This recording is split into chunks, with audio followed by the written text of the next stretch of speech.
Mungu. Akamwambia, sikiliza, utakapoitwa tena Samuel, Samuel, Samuel, sema nena Bwana na mtumishi wako anasikia.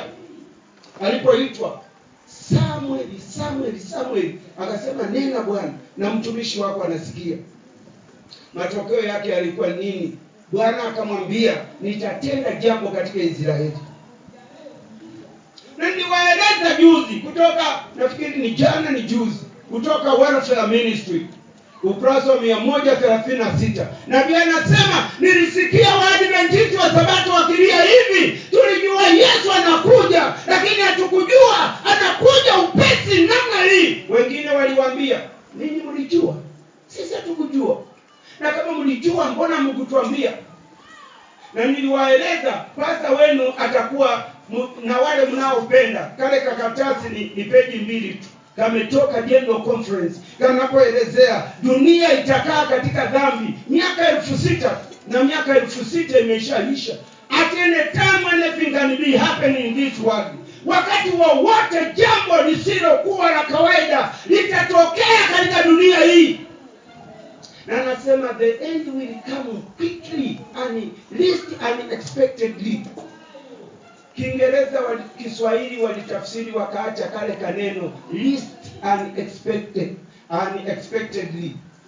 Least maana yake ni too short. Mwisho utakuja ghafla mno kuliko wengi wanavyotegemea. Na nabii anasema ya kwamba nilionyeshwa watu wakisema hivi, tulijua Yesu anakuja lakini hatukujua.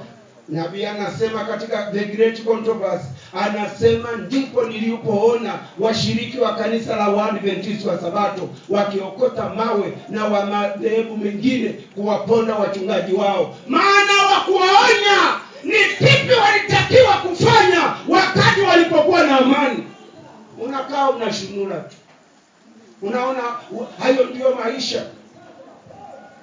Katika kile kitabu cha Wakorintho ya pili sura ya 5 fungu la 19 anasema, Mungu alikuwa ndani ya mwana wake akiupatanisha ulimwengu na nafsi yake mwenyewe. Hata shetani aliposema ya kwamba Mungu anapenda tu kutumikiwa, Mungu alionyesha jinsi anavyoshughulika na dunia hii. Umeokolewa kwa gharama kubwa. Na Biblia inasema hamkuokolewa kwa damu ya ng'ombe na mafahali, mmeokolewa kwa damu ya thamani. Hebu jifunze kujihusisha. Hata kuendelea kukaa unaangalia kama msikilizaji. Mtu akinitumikia Baba atamheshimu.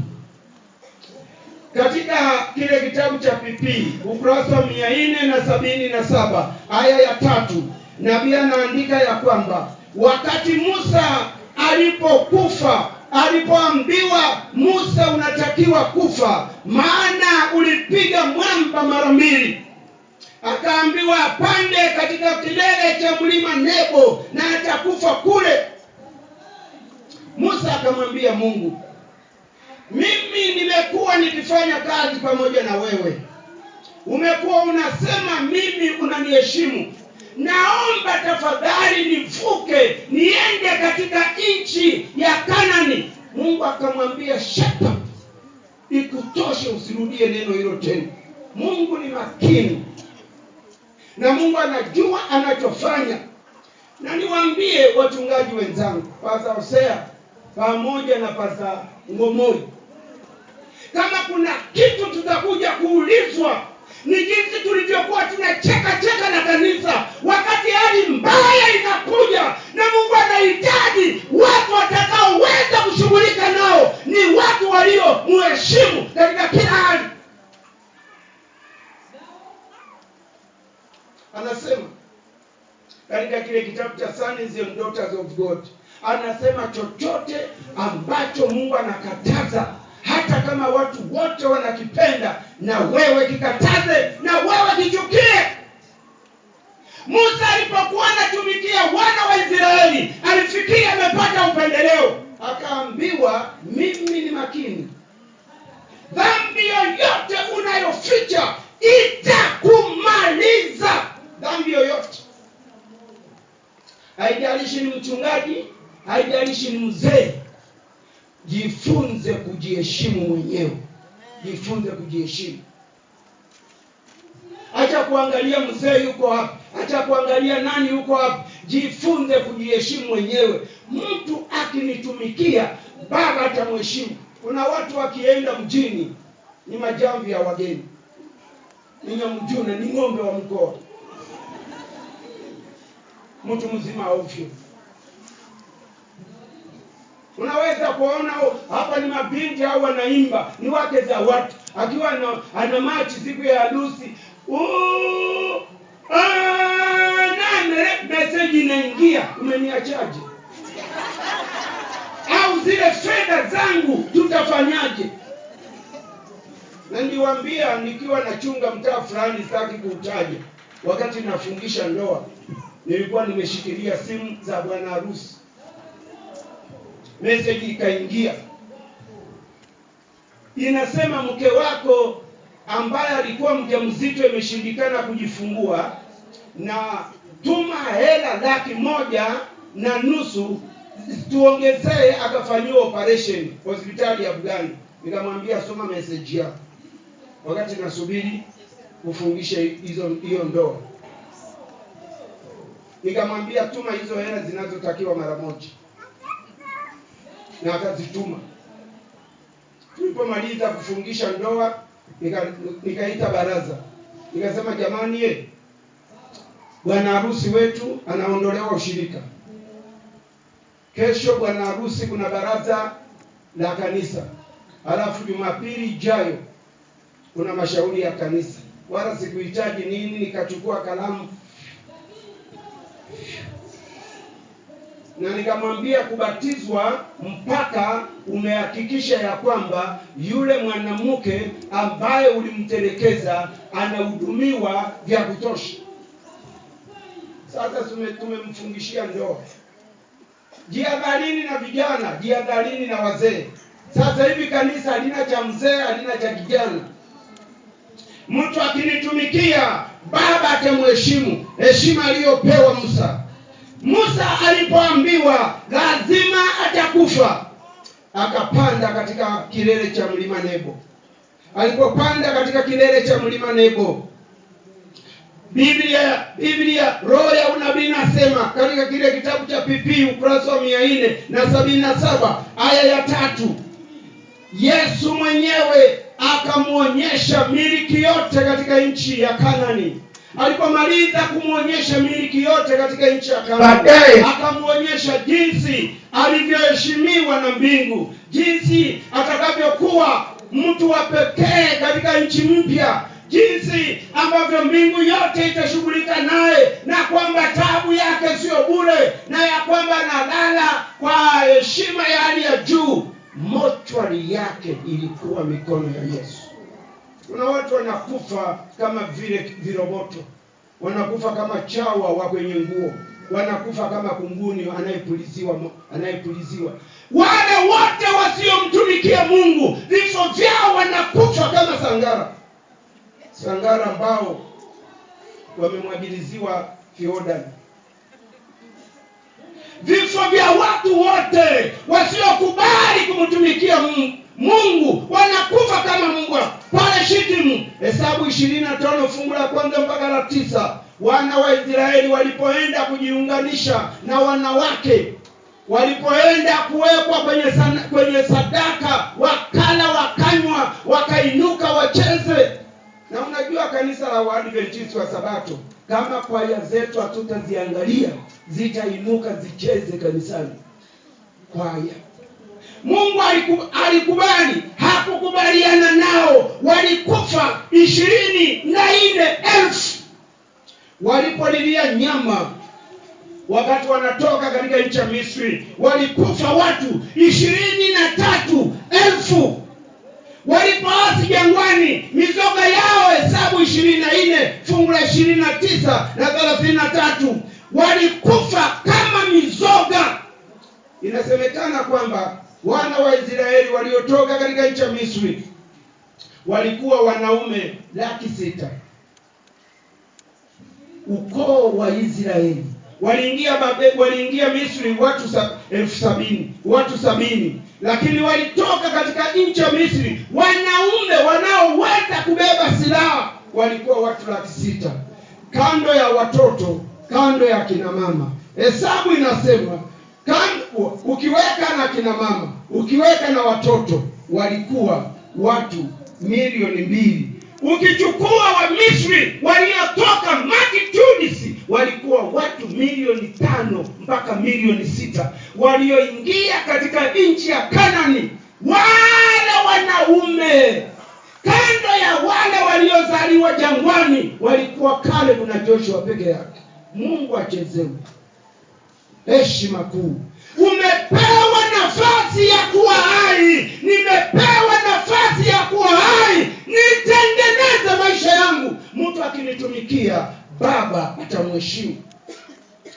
Kuwatia magonjwa, Kutoka 15 fungu la 26 anasema nitawatia magonjwa, nao watakuwa na kifua kikuu, nao watakuwa na kuwashwa, nao watakuwa na HIV, nao watakuwa na homa ya ini. Maana hawa watu hawana adabu ya kumtumikia Bwana. Walikufa kifo kisicho cha kawaida. Katika Hesabu 10:33 ardhi ilipasuka ikajifunga. Mtu akinitumikia, Baba atamheshimu. Musa akafa katika mlima wa Nebo. Musa alipokufa katika mlima wa Nebo, kengele ilipigwa mbinguni. Mbingu yote na malimwengu yote, inasemekana Mungu ameumba malimwengu ya kutosha. Wengine wanasema malimwengu yaliyoumbwa na Mungu ni trilioni 3. Wengine wanasema ni milioni 600. Wengine wanasema ni milioni 1. Mimi sijui. Mbingu yote kwenye kile kitabu cha PP inasema ya kwamba mbingu yote, malimwengu yote ambayo Mungu aliumba na Mungu Baba na Mungu Mwana, mbingu ilibaki patupu. Wakaja katika mlima wa Nebo kuhudhuria kifo cha mwakilishi wa wanadamu duniani. Inasemekana ya kwamba kwaya iliyokuwa inaimba kwenye mazishi ya Musa kwenye kile kitabu cha PP, nenda usome ile sura, inasema The Days of Moses. Kwaya iliyokuwa inaimba kwenye mazishi ya Musa walikuwa malaika kutoka mbinguni. Waliochimba kaburi ni malaika kutoka mbinguni. Aliyemzika Musa ni Mungu mwenyewe. Wewe ulishazikwa hata na kijiji chote, wilaya je, mkoa, hata ukifa unafikiri kanisa taifa litaelewa leo wewe umekufa. Taifa linaweza lisielewe, lakini Biblia inasema mtu akinitumikia, Baba atamheshimu. Unaweza usiheshimiwa na wanadamu wowote, lakini wewe machoni pa Mungu ni wa thamani kubwa. Jiheshimu. Uwe unajiheshimu. Nyangoto na Ruguru, makambi akiitwa unashunura. Anakuja nani? Amboka atito malima tu aboya kabulia nao kale amboka maina. Ile ni Kisukuma hicho. Hata anakuja nani? Anakuja Tito yule mpumbavu wa Maina.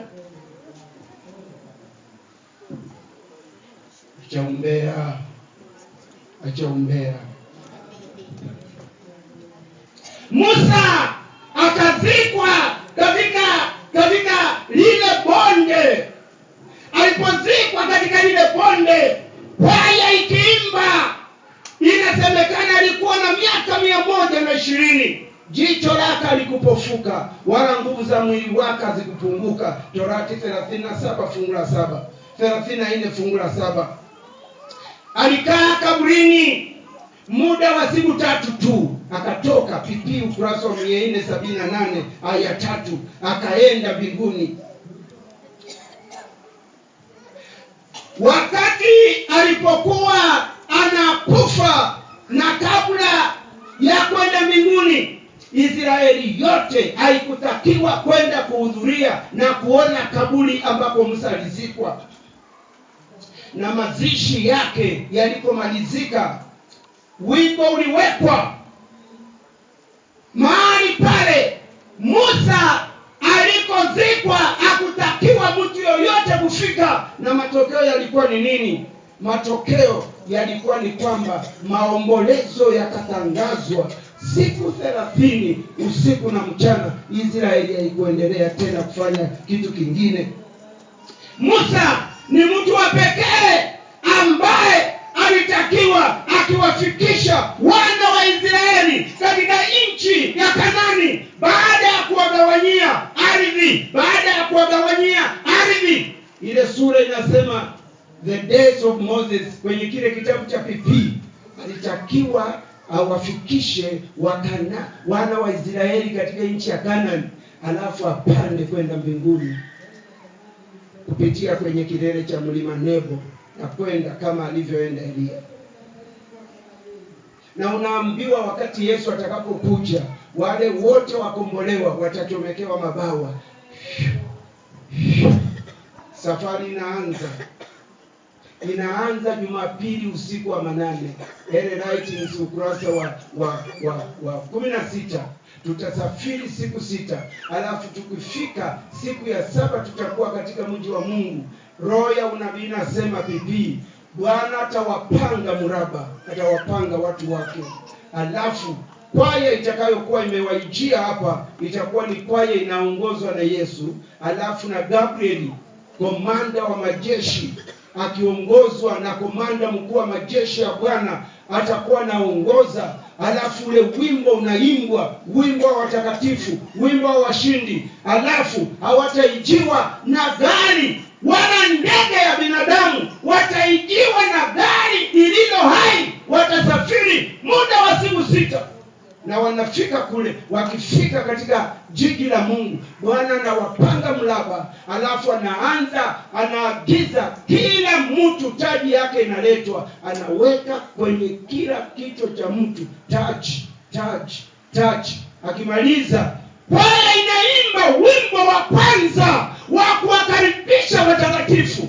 Roho ya unabii nasema wakati kwaya itakapopigwa, Mungu mwenyewe anainuka, anaimba pamoja nao. Katika Zefania 3:17, wimbo utakapomalizika kuimbwa, wakombolewa wanachukua taji zao, wanatupa chini, wanalia. Adamu naye analia. Alafu wanaulizwa, kwa nini wanalia? Wanasema, tunalia maana tumekombolewa kwa heshima ya hali ya juu. Na wanatoa hesabu ya uzoefu waliokuwa nao hapa duniani. Hata malaika wanashangaa, kumbe watu walimfahamu Mungu kiasi kikubwa. Leo hata zaka na sadaka inakusumbua, na kuhera kudogo kunakusumbua, nyangoto na rukuni. Hata unasema kumetujosha moyo acha maneno. Sikiliza nikusomee heshima watakayopewa katika kile kitabu cha PP ukurasa wa 640. Jinsi Bwana atakavyochuma matunda na kuwapa Mwokozi wetu, atawapa ili wale, atawavika taji katika vichwa vyao. Watalia, wanasema tulikutenda vibaya. Wakombolewa wote wanakwenda kutambulishwa kwa Baba yake wa mbinguni. Anatambulishwa, kila mtu anatajwa jina lake. Huyu ni fulani, hali yake aliyofanya ulimwenguni, alinitumikia hivi. Malaika wanapiga makofi, wakombolewa wakiwa na heshima hiyo, wanalia kwa uchungu, wanasema hata sisi hatukustahili. Wanatupa chini taji zao. PP ukurasa wa 648 aya ya 2. Kwa aibu